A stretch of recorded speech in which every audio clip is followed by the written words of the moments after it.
thoughts video in regard to the Reese Chronological Bible Part 460, which also happens to be 1 Kings 12.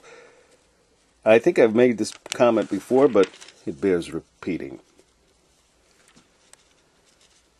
Rehoboam hearkened not unto the counsel of the old men, but with the young men who were grown up with him. Where in the Proverbs does it say, hearken to the counsel of your buddies, or those who you've grown up with? No, it's wise counsel, cometh from the Lord, but also from the hoary head. The interesting thing, there are parts in many Proverbs where it says, my son, So Solomon wrote those things. Did he impress them upon Rehoboam? I guess there's not any way of necessarily knowing, except for the fact that it says also in the Proverbs, train up a child in the way he shall go, and when he is old, he will not depart from it. Of course, Rehoboam wasn't necessarily old here. I don't know how old he was, but there's actually a notation somewhere in the Chronological Bible where I think it says Rehoboam's born. I have no clue where that is.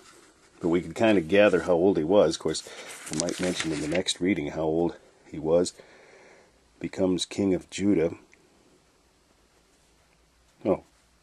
Was 41 years old. He wasn't that young, but of course people, they didn't live that much older, but anyways, okay. He was old enough. He should have known better. Solomon didn't impress that upon him. Okay, so he went with the counsel of the young men rather than the old men. So it's just interesting. The wisest man in all the earth who ever lived wasn't wise enough to teach his own son. Became a foolish son. Although it was of the Lord, also because of the prophecy through Ahijah, like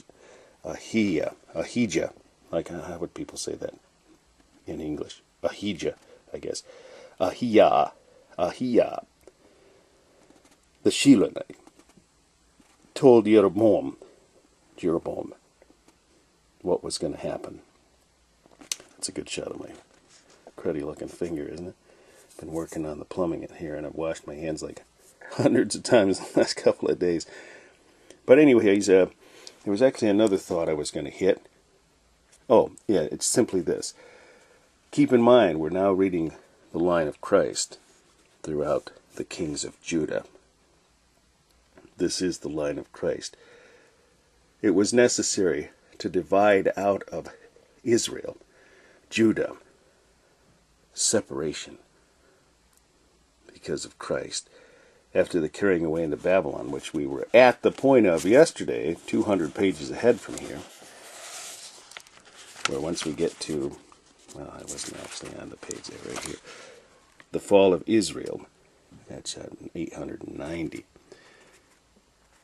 This is something else also I learned from the Reese Chronological Bible. I know it's information overload at this point with all the thoughts in this video. Okay, I'm going to make another thoughts video, okay? So you're going to have to stay tuned for that when I come back for the next one.